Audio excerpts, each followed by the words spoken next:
So dear students, पिछले lecture में मैंने आप लोगों को इक्वेशन वगैरह लिखना बताया था। कैसे लिख रहे हैं अपन नेट फोर्स की इक्वेशन, या एक्सेलरेशन कितना आ रहा है, या ये इंक्लाइंड ब्लॉक पे कॉमन एक्सेलरेशन वाले प्रॉब्लम। सो ये प्रॉब्लम का यही लिमिटेशन है कि यहीं तक पूछे जाते हैं। उसके बाद अपन को पुली पढ़ना है ताकि अपन आगे और बढ़ सकें। तो पुली का मतलब बहुत सिंपल होता है बच्चों। पुली अपन जूनियर क्लास से देखते आ रहे हैं, बचपन में देखते हैं। वो जो वाटर वगैरह करते हुए देखा होगा आपने कहीं पे। हम लोगों ने ऐसा पुली को ना ऐसा फिक्स कर दिया बच्चों, इस लोकेशन पे मैंने पुली को फिक्स कर दिया। ठीक है। अब मैं ये चाहता हूँ कि जो पुली है उस पुली से मैं वाटर को पुल कर सकूँ। तो मान लो बच्चों अपने पास कोई बकेट वगैरह है, इस तरह से पानी वगैरह इस पे अपन को पुल करना है। तो आप बोलोगे सर यहाँ से एक स्ट्रिंग ऐसा कनेक्ट किया जाता है और वो स्ट्रिंग ऐसे इस पे इंटरेक्ट करके यहाँ कहीं जाता है और उसको पुल कर रहे होते हैं। ठीक। तो देखना क्या चल रहा है यहाँ पे। हमने पुल करा तो बच्चों फोर्स बनता है इधर। तो स्ट्रिंग जैसी होल्ड करोगे ना उस पॉइंट से राइट साइड में बच्चों आपको टेंशन मिलेगी। इतना क्लियर हुआ। पुली के रिस्पेक्ट में उससे अवे होगी टेंशन, इस पुली के रिस्पेक्ट में नीचे इससे अवे होगी टेंशन। जिस पॉइंट पे ज्वाइन करता है उस पॉइंट से ऊपर की तरफ टेंशन होगी, और इस पूरे मास का डाउनवर्ड बच्चों एक उसका ग्रेविटेशनल फोर्स होगा जिसको वेट बोलते हैं। आप प्रैक्टिस में उसको mg लिखना यूज करो और ये अपना कोई सपोर्ट हो जाएगा। ये क्या हो जाएगा? सपोर्ट हो जाएगा। तो पुली को अपन डिफाइन कैसे करें? तो बच्चों पुली एक तरह का मैकेनिकल डिवाइस होता है। तो ये हो जाएगा it is a mechanical device. Mechanical device जबकि वो एक डिस्क की तरह का होता है ना। पुली को अपन डिस्क की तरह भी देख सकते हैं। विच ट्रांसफर्स, कई बुक में एनर्जी लिखा रहेगा, कई बुक में पावर लिखा रहेगा, लेकिन आप पावर को रखिएगा क्योंकि पर यूनिट टाइम का भी टर्म बनता है। Which transfer power from one region to another. ठीक है। तो देखो इस पर्सन को पुल करना था वाटर को, क्या करा इसने? स्ट्रिंग लेकर आया। तो हैंड यहाँ पे F बराबर T हो जाएगा। देखो ना बराबर हो रहे हैं, और यहाँ पे टेंशन बराबर mg हो जाएगा। बात तो समझो मेरी क्या बोल रहा हूँ। होल्ड करके रखा है, लेकिन जैसे उसको पुल करना शुरू करेगा तो फोर्स ज्यादा हो जाएगा बच्चों। आप मेरी बात समझ रहे हो? तो उस केस में ऐसा ये होल्ड करने वाला इक्वेशन नहीं कैरी करेगा। आप बोलोगे सर जी जब ये इसको पुल करना शुरू करेगा तो जैसे जैसे ये पुली का मोशन लेफ्ट साइड में होगा वैसे वैसे आपके mg का मोशन ऊपर होगा। दोनों के पास सेम मोशन होगा या वेलोसिटी सेम हो सकती है, एक्सेलरेशन वो बात की बातें हैं। ये देखो मैंने एग्जांपल बाइसिकल का ले रखा है। ये फ्रंट वाला होता है बच्चों, इसको अपन पेडलिंग करते हैं। और ये अपना बैक साइड वाला, इसको सॉकेट बोलोगे, है ना। यहाँ पे पूरा ये पूरा ये रियर वाला व्हील कनेक्टेड होता है ना बच्चों। और अपन आगे बढ़ रही होती है इतनी साइकिल। तो क्या करा जाता है, ये देखो ना, इस पर से टेंशन कहाँ होगी? इधर होगी। यहाँ से टेंशन क्या हो जाएगी? इधर हो जाएगी। तो ये उसको पुल कर रहा है ना बच्चों, तो टेंशन यहाँ ट्रांसफर हो रही है। और बेसिकली ये दोनों के दोनों सॉकेट किसका काम करेंगे? आप जब भी पेडलिंग करते हो तो आप पीछे टायर को पुल कर रहे हो ना बच्चों। Getting my point? तो पुल करने वाले डिवाइस को अपन बोलेंगे अब rotating device in the form of disc known as pulley, और it's an mechanical device which is use to transfer, बोलो बच्चे लोग, power from one region to another region of the. पूरी जो मशीनरी है ना हमारी उससे बात हो रही है। ये पुली हल्का सा अपना बैक वाले क्वेश्चन में लगा था बच्चों, यहाँ पे जहां मैंने आपको बोल दिया था कि दोनों साइड सेम टेंशन अज्यूम कर लो। बट यहाँ पर आप देखो इससे हो जाएगी अवे टेंशन और यहाँ पर इससे भी हो जाएगी अवे टेंशन पुली से डाउनवर्ड डायरेक्शन में। अब चलो पुली वाली बातें थोड़ी करते हैं अपन लोग। तो बच्चों को नेक्स्ट टॉपिक का नाम है हमारे पास motion of blocks over a pulley. तो कहने का मतलब ये है that you will be having one pulley like this. देखो दिख रहा है ये एक सपोर्ट है हमारे पास, और इस सपोर्ट पर से बच्चों हमारे पास क्या है? एक पुली लगा हुआ है इस तरह से। ठीक है। इस पुली को कनेक्ट अपन ने कर रखा है ये रिजिड सपोर्ट से। टॉप से अपन को सपोर्ट दिया हुआ है इन्होंने। यहां तक कर तो क्लियर होगा सब बच्चों को? क्या करते हैं ये लोग? दो ब्लॉक को लगाते हैं, है ना। दो दो ब्लॉक समझ लो, एक ये ब्लॉक हो जाएगा बच्चों और एक ये ब्लॉक हो जाएगा। ठीक। ये और ठीक है। तो what they are telling us कि ब्लॉक हो जाएगा तुम्हारा M1 और यहाँ कितना हो जाएगा M2। आपको स्टडी करना होता है M1 ग्रेटर देन M2। दोनों में से जो ज्यादा होगा बच्चों ये पुली से कनेक्टेड अगर रहेंगे तो वो साइड पे वो चले जाएंगे। इसमें कोई बहुत बड़ी फिजिक्स लगाने की जरूरत तो नहीं है। देखो, कोई डाउट तो नहीं है। m1 यहाँ पे ग्रेटर बताया गया है, इसका मतलब क्या है, मोशन कहाँ होगा, एनीबडी? m1 डाउनवर्ड जाएगा बच्चों, और वो स्ट्रिंग कांस्टेंट कनेक्टेड है तो ये बॉडी ऊपर जा रही होगी। अगर सेम स्ट्रिंग कनेक्टेड है, सेम मोशन होगा, दोनों के पास सेम काइंड ऑफ एक्सेलरेशन होगा, जिससे ये डाउनवर्ड जाएगा उससे अपवर्ड जाएगा। अपन को फाइंड करना होता है कितना होना चाहिए एक्सेलरेशन। यहां तक का क्लियर है बच्चों? तो अपन ये बोल सकते हैं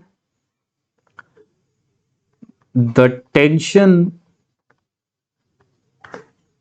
in the string, the tension in the string remains constant, the tension in the string remains constant। जो स्ट्रिंग के अंदर टेंशन होगी ना बच्चा लोग, वो आपकी कांस्टेंट कहलाएगी। अब अगर ये स्ट्रिंग का टेंशन अगर कांस्टेंट मिल रहा है ना, तो एक बात बिल्कुल अच्छे से समझ लो कि m1 है ना, तो m1 पे बैठ के अगर टेंशन चेक करोगे ये कनेक्टिंग पॉइंट पे, तो यहां से अवे आ रही होगी टेंशन, देखा? M2 पर चेक करोगे तो यहां से भी अवे आ रही होगी टेंशन, मतलब बॉडी से अवे आती है अलोंग डायरेक्शन ऑफ स्ट्रिंग। अगर आप इस पुली पे चेक करते हो तो वहां से डाउनवर्ड आ रही होगी टेंशन।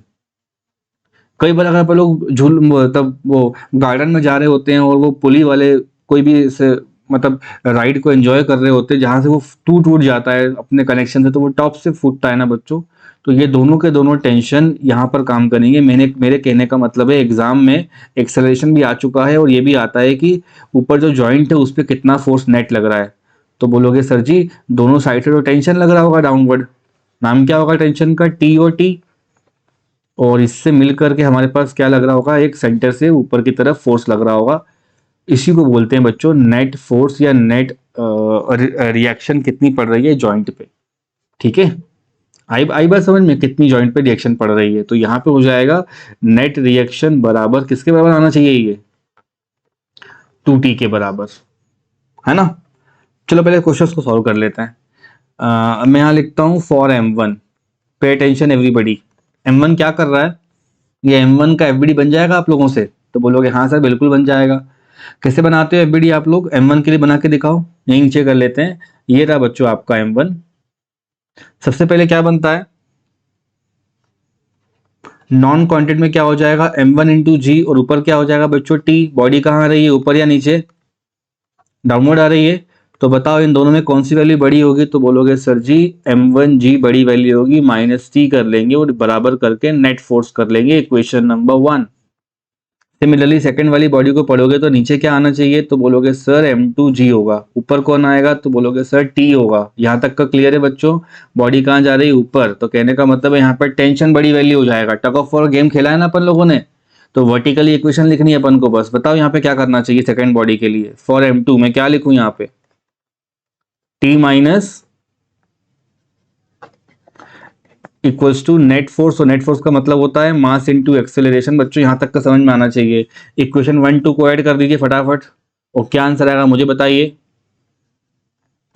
m1g माइनस टी बराबर कितना लिखा है, m1 इंटू ए, इसको ऐड करना है मुझे। तो यहाँ पे हो जाएगा m2 इंटू ए, और यहाँ हो जाएगा t माइनस, बोलो टेंशन से गया टेंशन, तो ये हो जाएगा m1 माइनस m2, और ये हो जाएगा g बराबर का कितना आ रहा है, m1 प्लस m2 बराबर का कितना आ रहा है बच्चों, a आ रहा है। चाहो तो आप ये वाली लाइन याद कर सकते हो, और चाहो तो आप यहाँ पे एक्सेलरेशन भी निकाल सकते हो। कितना हो जाएगा वो, m1 minus m2 divide by m1 plus m2 whole multiply by small वाला g। ये कितनों को आया समझ में बच्चों आप में से? पक्के से? इसका एक फॉर्मूला होता है, कई बार ना m2 बड़ा निकल आएगा, तो बच्चा तो रट्टा मारने वाला होता है, वो तो m1 माइनस m2 बोलेगा।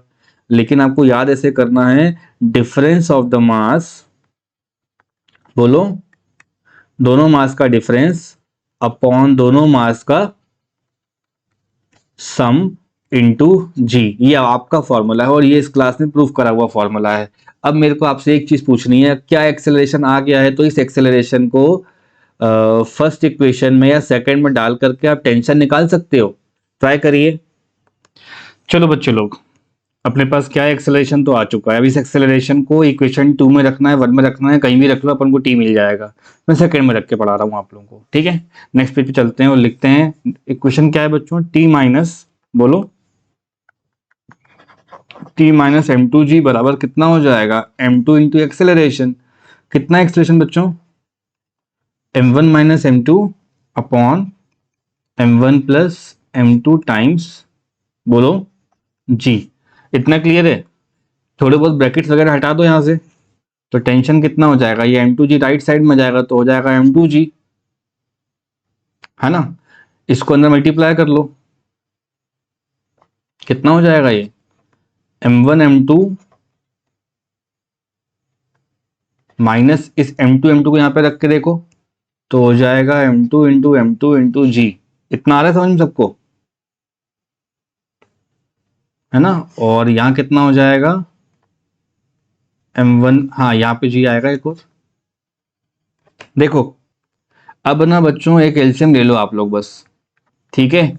इस टर्म को यहाँ पे एलसीएम ले लो, कितना हो जाएगा ये एम वन इंटू जी प्लस एम टू इंटू जी प्लस एम टू इंटू जी माइनस एम टू इंटू जी। ये अपन को याद कर लेना है आगे चल के, ये एम टू स्क्वायर वाले सब टर्म्स चले जाएंगे बच्चों, और डिनोमिनेटर तो यहाँ पे क्या बचेगा तुम्हारे पास, m one plus M two बचेगा ना। बोलो टेंशन कितना आया, two times m one M two ji divide by, बोलो इसको ऐसे याद करना है, two into product of mass, ठीक है, divide by sum of mass into g. किस किस को आगे समझ में ये, तो देखो हमारे पास एक्सेलरेशन का ये बन रहा है, ध्यान रहे इस बात का बच्चों। एक बात और, एग्जाम में आता है कि जो नेट रिएक्शन लग रही है ऊपर सपोर्ट पे कितनी लगेगी, तो नेट रिएक्शन ऑन सपोर्ट ये कितनी लग रही होगी। तो बोलोगे सर डायग्राम में देख के समझ में आ रहा है कि ये जो डिस्क है इसके दो साइड पे टेंशन है और एक साइड पे आर है, तो इसका जो एफ बनेगा वो कैसा बनेगा, नीचे टी जा रहा है और एक और टी जा रहा है और ऊपर क्या जा रहा है बच्चों, आर जा रहा है। तो क्या हो जाएगा, आर बराबर कितना हो जाएगा, टू टी हो जाएगा। तो टू और टू कितना हो जाएगा, बोलो। इसको तो याद भी नहीं करना यार, ठीक है। टू टू जा बोलो four times of M one M two ji divide by, सबको आगे समझ में, ये एक फॉर्मूला ये है, एक फॉर्मूला ये है और एक फॉर्मूला अपना पीछे लिखा हुआ है। तो ये अपन को जब भी पुली पे प्रॉब्लम है तो ये वाले करने हैं। एक आधा क्वेश्चन करके दिखा दो मुझे। एक बेसिक क्वेश्चन है बच्चों, दो मास दे रखे हैं, सस्पेंड कर रहा है मासलेस पुली से। मासलेस का मतलब है आप समझ जाएंगे कि ये आइडियल पुली के बारे में बात कर रहा है। एक्सेलरेशन बताना है तो 10g नीचे जाएगा 5g ऊपर जाएगा, सेम एक्सेलरेशन होगा, दोनों को माइनस करके बोलो 10g माइनस ऑफ 5g, और यहाँ करना है 10g plus of 5g, multiply कर देना इसको g से। कितना हो जाएगा ये 5/15, जी कैंसिल हो जाएगा बच्चों, अपना आंसर आना चाहिए, ठीक। सो बच्चों before jumping directly to problem solving ना, आप थोड़ी बात समझो कि y एक्सिस और x एक्सिस पे ना कई सारे फोर्स आपको दे सकता है। देखो दिख रहे हैं कि यहाँ पे फोर्सेस, तो बोलोगे यस सर फोर्सेस तो बराबर दिख रहे हैं अपन को। हमसे ये बोला जाएगा कि force can be of any, ये किसी भी एंगल पे बच्चों फोर्स जा सकते हैं। तो आप जब इसको नेट फोर्स के बारे में पढ़ोगे ना, तो नेट फोर्स का मतलब हो जाता है, देखना इधर सब लोग, net force in a system equals to, बच्चों कई सारे फोर्स होंगे जो आपके कहाँ जा रहे होंगे, एक्स एक्सिस पे जा रहे होंगे। Submission of all the force along x axis, जो आई कैप पे जा रहे होंगे, along submission of all the forces along Y axis जिन पे जे लगा होगा, ऐसे पढ़ा जाएगा इनको, ठीक है। और जब अपन से बात की जाएगी कि रिजल्टेंट बताइए या इक्विलिब्रियम वगैरह बताइए, तो हमें ऐसा पढ़ना होता है एट इक्विलिब्रियम। इक्विलिब्रियम का मतलब होता है, इट कैन बी, इक्विलिब्रियम बच्चों मैकेनिकल भी होता है, केमिस्ट्री में पढ़ोगे आप लोग तो चैप्टर का नाम ही इक्विलिब्रियम, केमिकल भी होता है, फिजिक्स में मैकेनिकल इक्विलिब्रियम कहलाता है। मतलब सारे फोर्स होंगे उनका नेट जो हो जाएगा वो जीरो हो जाएगा, क्लियर। तो अपन ये बोल सकते हैं कि सर एट इक्विलिब्रियम जो नेट फोर्स होगा ना वह हो जाएगा बच्चे लोग जीरो। क्वेश्चन रीड करके आपको समझाता हूँ and then I discuss some more about it. Question है, तीन फोर्सेस हैं यहाँ पे बॉडी में जो फिगर में बताए गए हैं, to have the resultant only along Y axis, resultant सिर्फ वाई पे देखने के लिए क्या होना जरूरी है है ना। अगर y पे रिजल्टेंट आना है मतलब ये term non equal to zero होनी चाहिए और ये हो जाना चाहिए जीरो। इमेजिन करो क्या हो रहा है, क्या बोलना चाह रहा हूं मैं। The magnitude of minimum additional force required is. तो बच्चों इस डायग्राम को अगर आप समझ रहे हो ना, तो इस डायग्राम को ऐसा बोलना है, for resultant only across y-axis submission of all the force along x has to be zero। x पे सारा सबमिशन कितना होना चाहिए, जीरो होना चाहिए। तो देखो 1 न्यूटन दिख रहा है किसी बच्चे को, बच्चों 1 न्यूटन जा रहा है 60 डिग्री पे, इसको रिजॉल्व कर दोगे तो क्या हो जाएगा, इसका एक 1 न्यूटन एक्स एक्सिस बनेगा, उसको बोलोगे 1 cos 60, और y पे क्या जाएगा तो बोलोगे सर 1 sin 60। किस किस को आया, ये एंगल के साथ रिजॉल्व कर दिया इसको मैंने। यहाँ 2 न्यूटन दिख रहा होगा आप लोगों को, है ना बच्चों, दिख रहा है।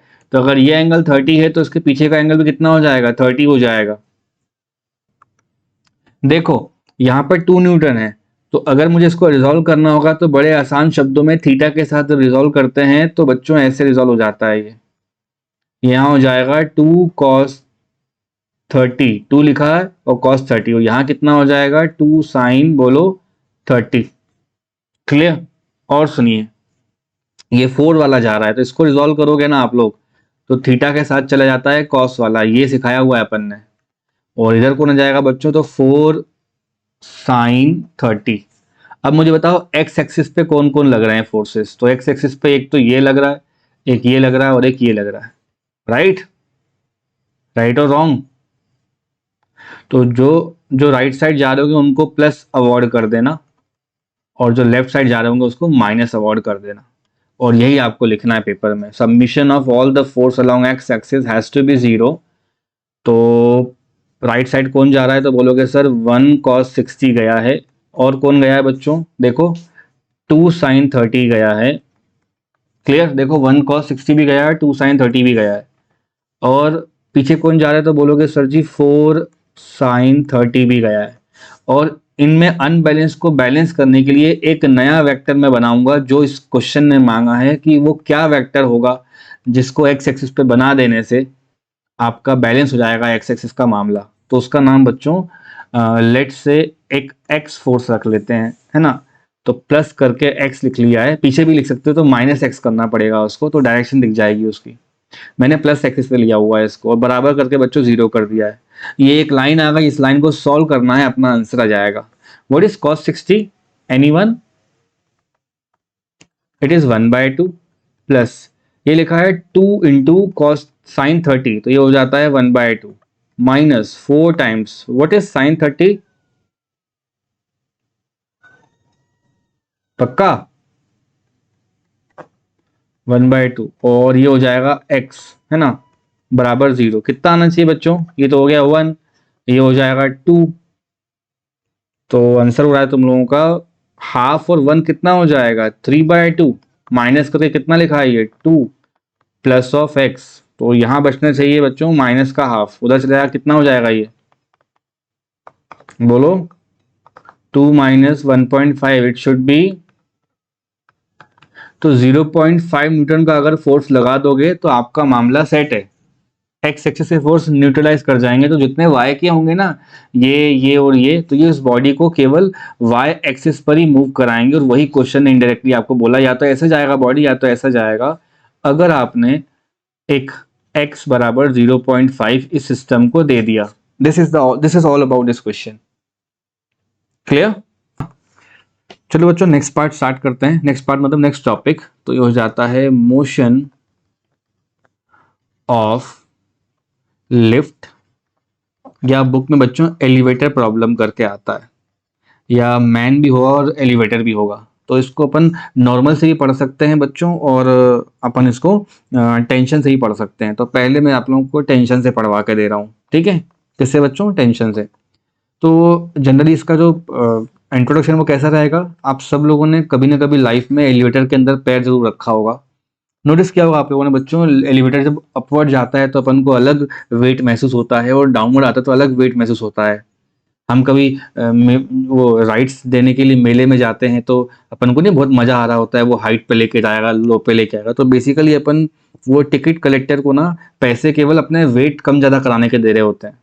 तो late assume that this is your elevator, और एलिवेटर के पास कुछ अगर मास देता है सामने वाला, तो मान लो कैपिटल एम दे दिया उसने और अपने मास को उसने स्मॉल एम दे दिया है ना, स्मॉल एम। तो टोटल मास बच्चों काउंट इसका ऐड करके मास टोटल आता है। अगर एक ही मास दिया है तो वो भी चल जाता है। कोई भी एलिवेटर देखते हो ना तो वो वायर वगैरह से कनेक्टेड होता है बच्चों, बहुत हैवी वायर से, कई सारे वायर होते हैं, हम एक को पढ़ रहे हैं फिलहाल। तो मुझे बताओ यहाँ पे एफबीडी कैसा बनेगा? तो बोलोगे सर बनाना क्या है, एक तो सिस्टम मान लेंगे दोनों को मिला के, तो एक डाउनवर्ड फोर्स आएगा और एक अपवर्ड फोर्स आएगा। तो अपवर्ड वाले का नाम क्या रखोगे? तो बोलोगे सर टेंशन। नीचे क्या आ जाएगा? तो बोलोगे जितना भी मास होगा वो आ जाएगा।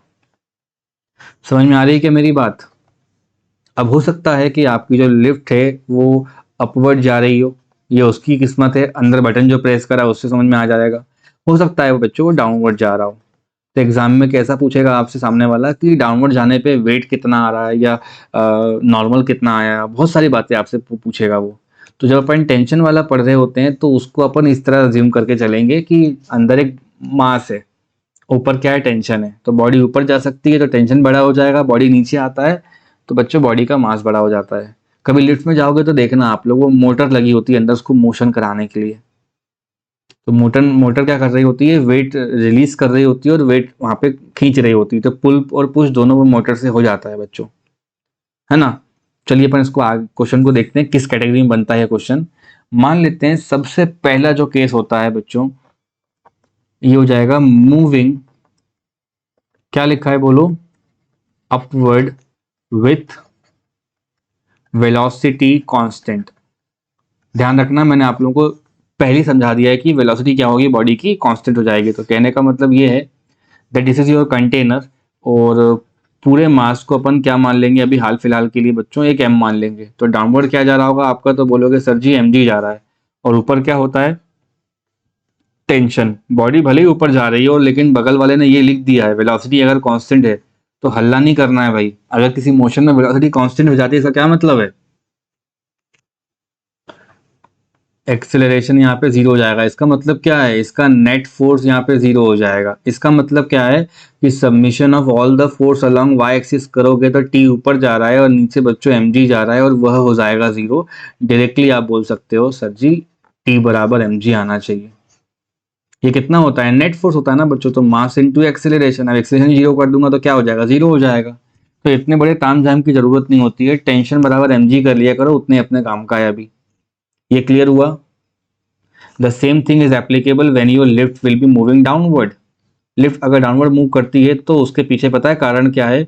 उसकी लिफ्ट के एलिवेटर का खुद का वेट। तो डाउनवर्ड डायरेक्शन में कौन लग रहा होगा बच्चों? एम जी लग रहा होगा। और ऊपर कौन लग रहा होता है? तो बोलोगे टी लग रहा होता है। और बॉडी नीचे आ रही है, वेलोसिटी यहाँ पर भी मैंने कांस्टेंट लिख दी है। तो सेकंड केस और फर्स्ट केस केवल ब्लफ करने के काम में आते हैं कि बॉडी अपवर्ड जा रही है तो बच्चा थोड़ा ऐसा करता है कि टेंशन ज्यादा हो जाएगा। नहीं बच्चों, अपवर्ड लिखा है और यहाँ पे क्या लिखा है? डाउनवर्ड लिखा है। कोई problem? With your velocity equals to constant. अब क्या मतलब बन रहा है यहाँ पे? इसकी इक्वेशन कैसे लिखोगे? तो बोलोगे सर एम जी नीचे जा रहा है, माइनस ऑफ टी बराबर करके मास इंटू एक्सेलरेशन करते हो ना। तो ये भी कितना हो जाएगा बोलो? एम जी बराबर कितना आ गया? कोई प्रॉब्लम?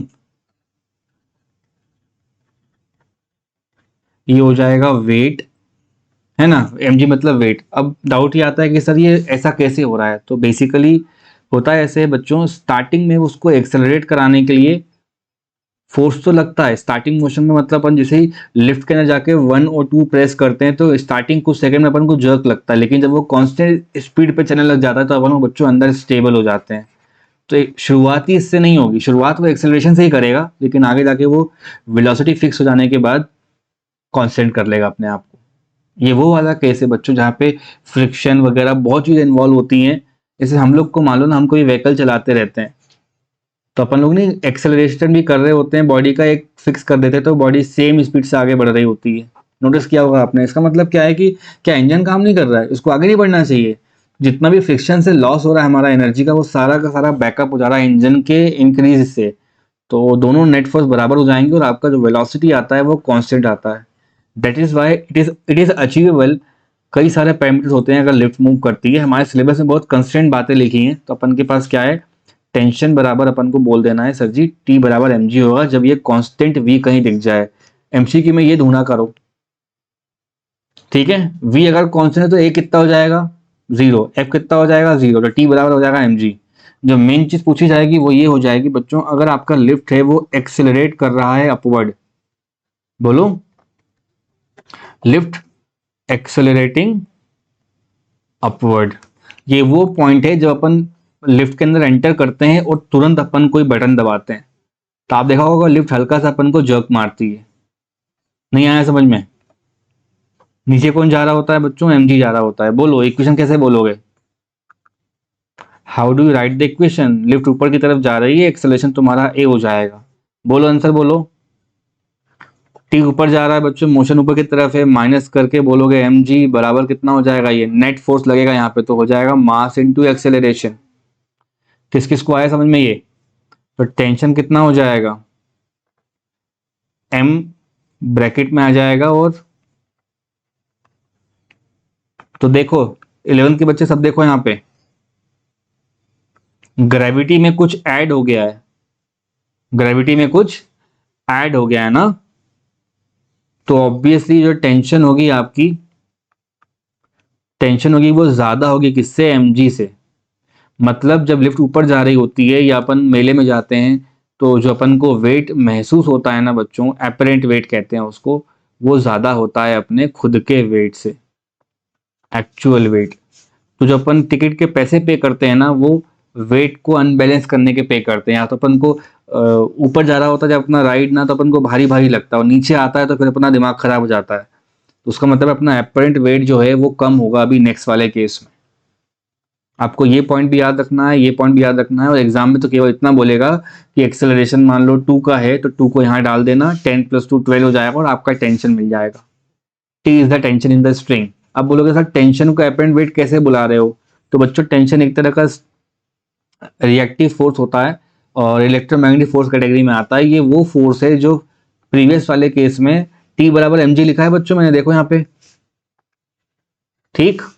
तो टी का मतलब क्या हो जाएगा, जो वेट उस एलिवेटर का उस समय रिकॉर्ड हो रहा है, और एम जी मतलब जो एक्चुअल में वेट है, तो दोनों बराबर आ जाएंगे। तो जब हमारी राइड कांस्टेंट स्पीड से जा रही होती है तो अपन को डर थोड़ा लगता है। लिफ्ट भी बच्चों कुछ सेकंड्स के बाद न्यूट्रल हो जाती है तो अपन को बुरा नहीं लगता, आराम से चल के जाते हैं अपन लोग। फिर जब स्टॉप करने में होती है तब दिक्कत होती है। तो यही सारी बातें यहाँ पे एक्सप्लेन की गई हैं। Apparent wait is greater than actual wait. अब इसी को अपन क्या करेंगे, डाउनवर्ड एक्सेलरेशन पढ़ के देखते हैं। मान लो ये आपके पास कोई लिफ्ट है और वो एक्सेलरेट करता हुआ डाउनवर्ड आ रहा है, इस तरह से दिख रहा है क्या बच्चों? तो इसके ऊपर की तरफ आपको टेंशन मिलेगा, और ये जो पर्सन है या बहुत सारे पर्सन हो सकते हैं, तो डाउनवर्ड डायरेक्शन में आप लोग क्या हो जाएगा, एमजी हो जाएगा। इक्वेशन बोलो, लिफ्ट क्या कर रहा है, एक्सेलरेटिंग, नीचे हो जाएगा बच्चों mg माइनस, बोलो डाउनवर्ड पे mg आ रहा है ना, और ऊपर क्या हो जाएगा t। इसको अपन कर सकते हैं मास इनटू एक्सेलरेशन। यहां से t निकाल के बताओ, तो t जाएगा इसका राइट साइड में, तो ये हो जाएगा mg minus ma equals to t। You can write t बराबर बोलो mg माइनस a। मैथमेटिक्स वाले बच्चों g में कुछ माइनस हो रहा है, बात समझ में आई? g में मान लो अगर 1 का एक्सेलरेशन भी होगा ना, ये तो 1 माइनस हो रहा है, तो 10 - 1 9 हो जाएगा ये। इसका मतलब क्या है आपको मालूम है? इसका मतलब जो टेंशन है वो छोटा है किससे, तो जो वेट आप महसूस करोगे उसको बोलते हैं एपरेंट वेट, वो लेस देन हो जाएगा किससे, वो लेस देन हो जाएगा आपके एक्चुअल वेट से। यहां तक का क्लियर हुआ क्या सारे बच्चों? एक बेसिक सा क्वेश्चन देता हूं, बिना पेन पेपर के कर लोगे आप लोग, है ना? ट्राई करो बच्चों। ये वही बेसिक सा क्वेश्चन जिसके बारे में आपसे बात कर रहा था मैं। मान लो ये कोई लिफ्ट है आपका, क्या कह रहा है क्वेश्चन पढ़ो। 1000 kg का लिफ्ट होता है जो ऊपर जा रहा है 1 से, है ना? तो बस बात खत्म, एक्सेलरेशन हमारा ऊपर चल रहा है, तो एक्सेलरेटिंग अपवर्ड में फॉर्मूला होता है टी बराबर एम, ब्रैकेट में लिखते हैं जी प्लस ए। सब कुछ गिवन होगा बच्चों, यहाँ पे क्या लिखा है 1000, जी कितना हो जाएगा 10 प्लस 1 11, 11,000 कौन सा ऑप्शन मार्क करोगे आप? क्या निकालना है यहाँ पे अपन को? Tension developed in the string. अब यही सेम कॉन्सेप्ट मैं आप लोगों को नॉर्मल से पढ़ाता हूँ, बहुत ईजी है, देखो कैसे करना है। सेम कॉन्सेप्ट है ना, तो यहां मैं लिख लेता हूं मोशन ऑफ एलिवेटर और लिफ्ट, और डैश करके बच्चों यहाँ पे एपरेंट वेट की पूरी कहानी सुनाता हूं अच्छे से, है ना। एपरेंट वेट क्या होता है बच्चों? लिफ्ट में बाहर कुछ भी हो रहा हो, आपको अंदर अगर लिफ्ट पे बैठे हो तो you will be feeling your own wait from your shoes. आप जो शूज पहनते हो आपको उस पे वेट महसूस होता है। उसका मतलब है अगर मान लो लिफ्ट अपनी स्टेशनरी रखी हुई है, लिफ्ट के पास कोई वेलोसिटी नहीं है, फिर भी आप लिफ्ट में जाके चढ़ गए, तो क्या आप उड़ने लग जाओगे? नहीं ना। नीचे क्या आ जाएगा? तो बोलोगे mg, और उस mg से मुझे दोनों पैरों में, दोनों लेग्स में मुझे बच्चों सरफेस पे इंटरेक्शन होगा, the surface will be pressed against each other, और यहाँ पे आप लोगों को मिलेगा एक नॉर्मल। क्या मिलेगा बच्चों? एक नॉर्मल। तो पहला सबसे स्टैंडर्ड केस, अगर v बच्चों जीरो है तो पक्की बात है v जीरो होगा, एक्सेलरेशन जीरो होगा, फलाना फलाना, लिफ्ट स्टेशनरी है। इस केस में अपन लोग नॉर्मल बराबर क्या कर लेंगे? m इंटू जी। m इंटू जी को बच्चों वेट भी कहते हैं। वेट इन द सेंस, बोलो, actual weight of that person, और नॉर्मल का मतलब होता है जो उसको रिएक्शन मिल रही है सरफेस है, तो एपरेंट वेट लिखा होता है हमेशा। नॉर्मल का मतलब क्या होगा? एपरेंट वेट, ये याद कर लो कि अब बॉडी मूव करने जा रही है, ठीक। तो इस कंडीशन में अगर एक केस समझाया जाए, बॉडी अपवर्ड जाए बच्चों या डाउनवर्ड जाए, है ना, with v equals to constant, body आपकी अपवर्ड जाए डाउनवर्ड जाए, v बराबर कॉन्स्टेंट रह जाए, तो क्या बोलोगे? बोलो। अपन बैठे हैं बढ़िया अंदर, मजे कर रहे हैं लिफ्ट के अंदर, ठीक है, आराम से अपन फ्लोर वाइज घूम रहे हैं। अगर बच्चों लोग v इसका कांस्टेंट हो गया, no matter it is moving upward और downward, you can say that sir जी यहाँ पे mg नीचे आएगा और ऊपर नॉर्मल लग रहा होगा।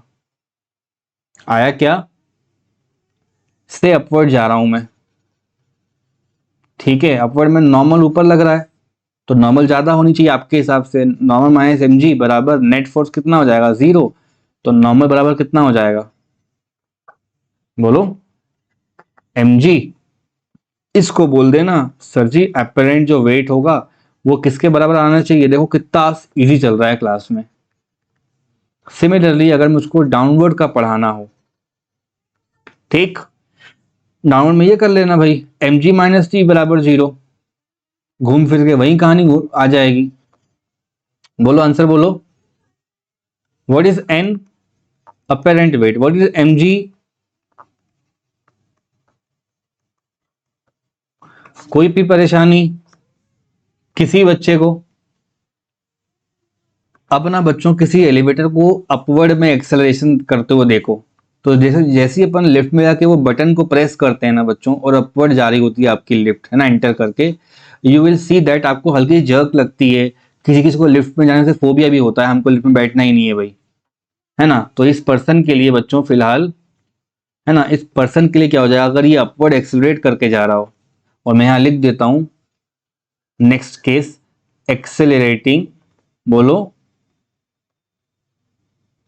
अपवर्ड, तो पता क्या हो जाएगा? सीधा सीधा पॉइंट है, डाउनवर्ड डायरेक्शन में mg लग जाएगा बच्चों, और अपवर्ड डायरेक्शन में आप लोगों का नॉर्मल लग जाएगा। We are not discussing about tension and all. उस टेंशन का जो रिजल्टेंट होगा वो मेरे पैरों पे मुझे महसूस हो रहा है, इसलिए मैंने यहाँ पे एंड से पढ़ा रहा हूँ आप लोगों को, दोनों एक साथ नहीं पढ़ सकते अपन, ठीक है। उस टेंशन से जो पूरे कंटेनर पे टेंशन आया होगा उससे मुझे मेरे फीट पे नॉर्मल महसूस हो रहा है। ऊपर जा रहा है इसका मतलब क्या है? इसका एफडी बना के दिखाओ। अपवर्ड वाला फोर्स पहले मार्क करेंगे अपन, बात समझ में आ रही है? नॉर्मल नीचे क्या बनता है? mg, फिर भी बॉडी कहां जा रही है? अपवर्ड जा रही है, तो बोलो आंसर n माइनस mg बराबर नेट फोर्स। नेट फोर्स का मतलब होता है मास इनटू एक्सेलरेशन।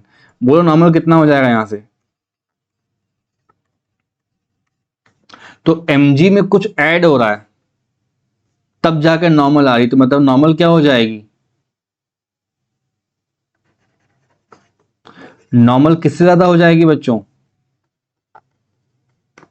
हाँ, तो जो अपन इमेजिन करो, अपन जब किसी भी मतलब किसी मॉल में जाके अपन लिफ्ट में चढ़ते हैं, तो चढ़ते वक्त वो कुछ मिली सेकेंड या कुछ सेकेंड्स तक हमको हमारे एक्चुअल वेट से ज्यादा वेट मिल रही होती है। बाद में कांस्टेंट कर लेगा तो मजा आने लगता है, भाई बैठे रहो लिफ्ट के अंदर ही। फिर जब स्टॉप करने वाला होगा तब अपन को हल्का फील होगा। यही चीजें राइड में भी होती हैं। राइड का एग्जांपल कैसे दोगे आप, तो बोलोगे सर ये सेम एग्जांपल होगा, the same elevator we are having, और यही सेम पर्सन है जिसको अपन सुबह से लिफ्ट के अंदर दौड़ा रहे हैं, है ना, ये ठीक। ये जो पर्सन है अगर मान लो डाउनवर्ड आता है तो क्या करोगे, तो बोलोगे सर जी यहाँ पे mg बनना चाहिए, अपवर्ड डायरेक्शन में आप लोगों की नॉर्मल हो जाएगी। And if I write the next part as, ये लिफ्ट एक्सेलरेट कर रहा है कैसे बच्चे लोग, डाउनवर्ड, तो बोलो mg नीचे आ रहा है, माइनस कर अपन ने n इक्वल्स टू कितना हो जाएगा, मास इनटू एक्सेलरेशन। किस किस को आ रहा है ये लिखते हुए, नीचे नीचे mg हो जाएगा, ऊपर n हो जाएगा। देखो अभी एलिमेंट्री पार्ट चल रहा है, इससे कॉम्प्लेक्स होगा ये, लेकिन अभी खत्म कर लोगे तो आपका ही प्रैक्टिस अच्छा हो रहा है ना। बोर्ड लेवल पे तो इससे कम ही पूछेगा सामने वाला। यहां तक का क्लियर है ना। इससे नॉर्मल निकाल के दिखाओ, तो mg हो जाएगा, m में बच्चों इधर चला आएगा और वहां पे n चला जाएगा, तो n का मतलब क्या हो जाएगा, m कॉमन है और g में से कुछ माइनस है। मैथ्स के बच्चों समझो यहाँ पे क्या लिख रहा है टीचर, g में कुछ माइनस करा मैंने, इसका मतलब हाँ, तो मैं लिख सकता हूं apparent weight is less than actual wait. तो आगे से कभी अपन मेले में जाएं अगर अपना जो राइड है वो नीचे आ रहा हो तो अपन को हल्का हल्का फील होता है, तभी लोग वॉमिट करते हैं भड़ाक से एकदम, है ना। और ऊपर जा रहा होगा तो अपन को भारी फील होता है। तो वही वेट कम ज्यादा करने के अपन पैसे देते हैं सामने वालों को। कोई प्रॉब्लम।